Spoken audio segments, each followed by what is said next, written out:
donc les imitateurs de Dieu comme des enfants bien-aimés et marchez dans l'amour à l'exemple de Christ qui nous a aimés et qui s'est livré lui-même à Dieu pour nous comme une offrande et un sacrifice de bonne odeur. Que la débauche, ni aucune impureté, ni la cupidité ne soient pas même nommées parmi vous ainsi qu'il convient à des saints. Qu'on n'entende ni paroles grossières, ni propos insensés ou équivoques, choses qui sont contraires à la bienséance.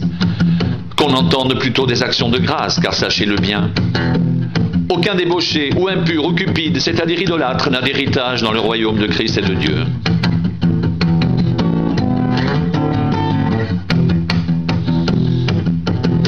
Que personne ne vous séduise par de vains discours, car c'est à cause de ces choses que la colère de Dieu vient sur les fils de la rébellion.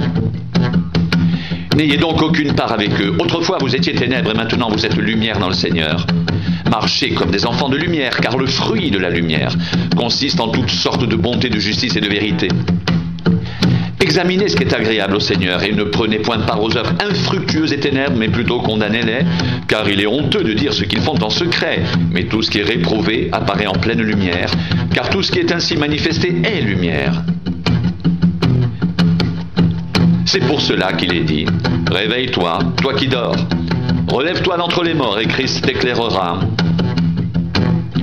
Prenez donc garde, afin de vous conduire avec circonspection, non comme des insensés, mais comme des sages.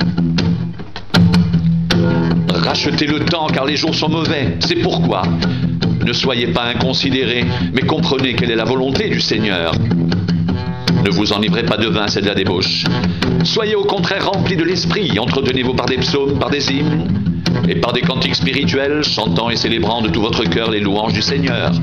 Rendez continuellement grâce à Dieu le Père pour toutes choses, au nom de notre Seigneur Jésus-Christ, vous soumettant les uns aux autres dans la crainte de Christ.